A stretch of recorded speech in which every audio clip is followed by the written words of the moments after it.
Hey, so today I'm making roasted capsicum pickles using a trusted recipe from the Ball Preserving book. I'll walk you through every step: roasting, peeling, making the pickling liquid, packing jars, and processing them in boiling water or a boiling water bath so they're shelf stable. If you watched my last video on preserving cucumbers, you would have seen that a local farmer gifted us with all these capsicum and cucumbers that we couldn't eat fresh. So I decided to make some pickles. So this is the roasted capsicum pickles. So the first thing that you need to do is halve the capsicum and pull out the seeds. And put them in a roasting pan, or a couple of roasting pans in this case, with about 4 big cloves of garlic. While I've never really been a big fan of raw capsicum, roasted capsicum is a completely different thing altogether. The heat makes it sweeter, softer, and deeper. So while it might seem counterintuitive, what you're actually looking for when you're roasting your capsicum is blackened skin. You want it blistered. Don't be shy here. Now, the blacker the skin is, the easier it is to peel. So keep that in mind. We roasted ours in a pan in the barbecue because we don't have an oven out here. But it probably would have been better straight on the barbecue grill, but our barbecue is so old that we usually use pans in the barbecue. And you can use a grill, you could use an oven, or you could cook the capsicum right over the top of a raw flame. So just while the capsicum was roasting, I had a couple of capsicum left over. So I just chopped them up and put them into this freezer bag, and I'll put them in the freezer, lay it flat and freeze them. I find it really handy to just grab out little bits when I'm making like a stir fry or a fried rice or something like that, and it's actually quite handy to have them in the freezer.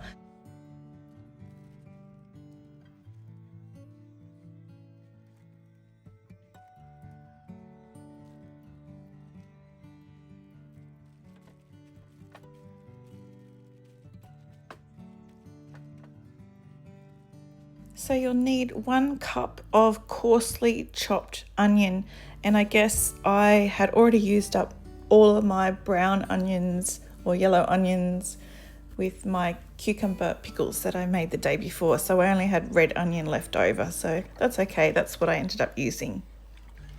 So in a large stainless steel pot, I combined the white vinegar, 1.5 cups of white vinegar, 1.5 cups of cider vinegar, 1.5 cups of dry white wine, half a cup of water, 1 cup of coarsely chopped onion, and half a cup of granulated sugar and 2 tablespoons of dried oregano.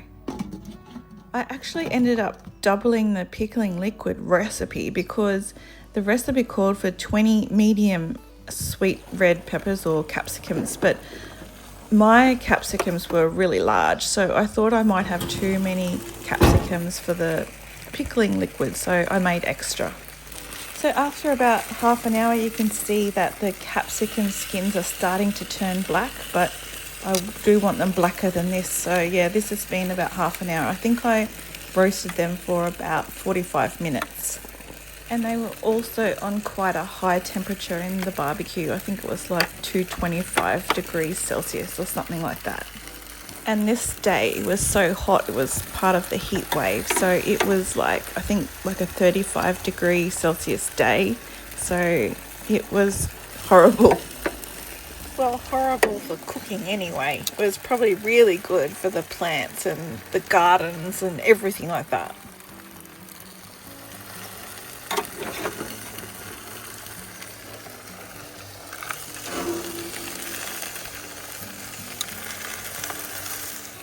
So while the capsicum was roasting, I prepared the canner and the jars and lids.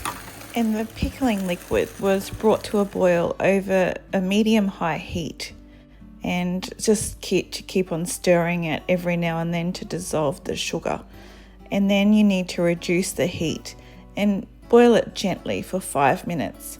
And then Once the capsicum were finished cooking, I added the garlic to the flavours in the pickling liquid to infuse that garlic flavour throughout the pickling liquid as well. So as I said earlier, blackening the skins of the capsicum make it easier to peel, much easier. So this is the most tedious and time-consuming part of the recipe. It took me a long time to peel all the capsicum, and then I just sliced them up lengthways as well. So while the capsicum skin, if it was left in or parts of it left in, it's not going to harm you at all. It's still part of the capsicum, but I guess it just gets that like hard, chewy sort of texture that's a bit like tomato skins when you cook tomatoes, that a lot of people don't like that cooked tomato skin feel. So that's the reason why you take it out. So when I'm preserving food, I often think about how they ended up being here. And you know, someone planted the seeds of these capsicums, then they gave the seedlings to the farmer that gave them to me, but someone watered them through hot days and watched for frost and waited through weeks of growing and then harvested them all by hand. And when food comes to you like that, wasting it doesn't feel just careless, it feels wrong. And preserving is a way of saying, I see the work that went into this and I'm not letting it disappear.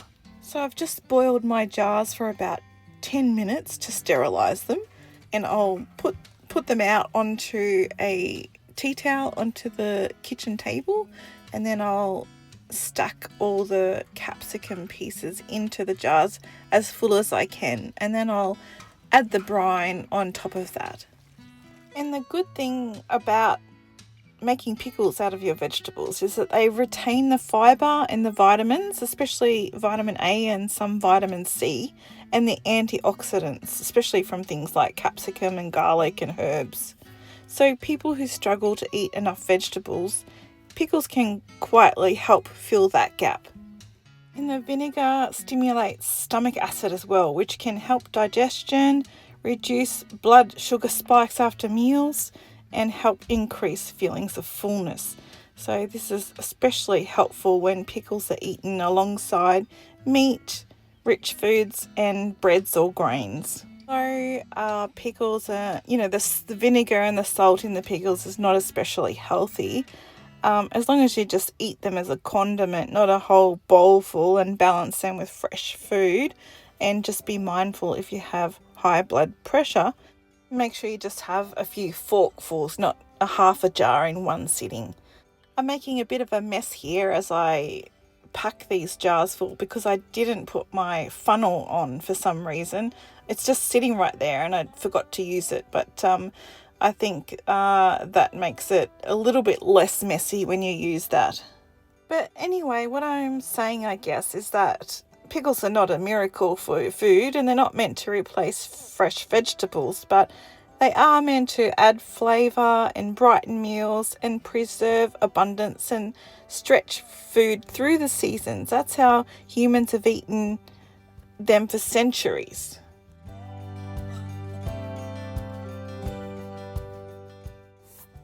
Okay, so here's the pickling liquid going in on top of the capsicum pieces. And for some reason I thought that I could do this without spilling it all over the place. But obviously I was not capable of that. So yeah, I have the funnel sitting right there. So I would recommend you using the funnel when you're adding your pickling liquid to your capsicum for when you're doing it yourself. But I have this canning bubbling tool here that you can use. It's, if you don't have this, you could just use a plastic ruler or even a chopstick or something like that. But you just want to get the as many bubbles out of the jar as you can, and also the other end of the debubbling tool actually has like a measurement, so you can check how far your mixture is to the top of the rim of your jar, which is the headspace amount. And so if there's too much in a jar, I'll just pick it up and move a little bit out into another jar that's a little bit under full, so that it evens out. Then I'm going to use a clean paper towel with a little bit of vinegar on it to clean those rims, and I guess the bits that I spilled on the outside of the jars will be cleaned off when they go into the canner to boil the jars and process the mixture. So, or the pickles. So I messed up all the lids with putting my capsicum and pickling liquid into the jars, so I just gave them a bit of a wash before I put them in top of the jars and try to center them before I put the canning rings on the jars, and I'll just basically tighten them to finger tight.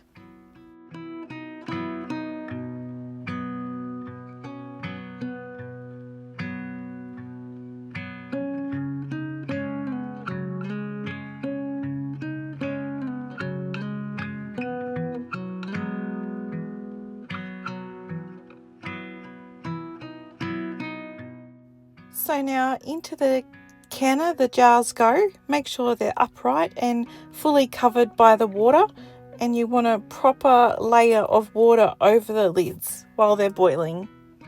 So because this recipe recommends 15 minutes for processing these jars, I would normally go 5 minutes extra because of our altitude here. But this is what the pickles look like when they're completed. How beautiful would they look on the shelf? And the other thing is, because I made so much extra pickling liquid at the start, I had so much left over. So I boiled some eggs and I pickled some eggs. So they will have all that garlicky, oregano kind of goodness flavouring them. These eggs will be lucky to last a couple of weeks in our fridge, but most people say that leaving the eggs to pickle for about 4 weeks is ideal. I don't know, what's your experience? I just wanted to say that I really appreciated the kind comments on the last few preserving videos, especially those of you who were sharing that you were going to use these recipes yourselves.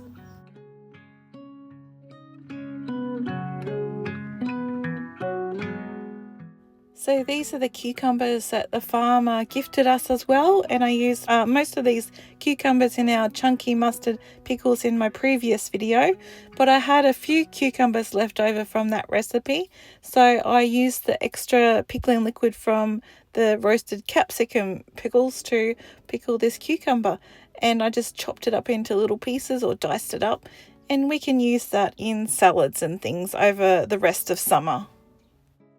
Our son Eli is really into burritos at the moment, the kind that you can hold in 2 hands. It's full and messy, and most of this roasted capsicum pickles can get chopped up and added to the burrito mix that I've been making and freezing for him.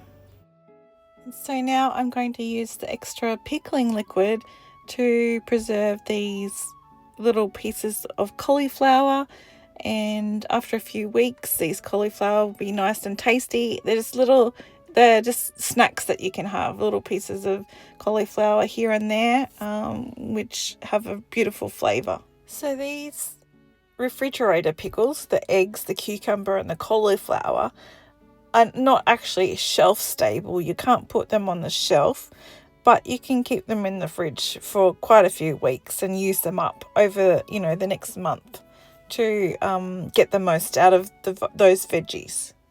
I ended up using a lot of the pickled eggs for our lunches. I ended up getting them out and mashing them with a bit of mayonnaise, and we used them for egg and lettuce sandwiches and wraps and things like that.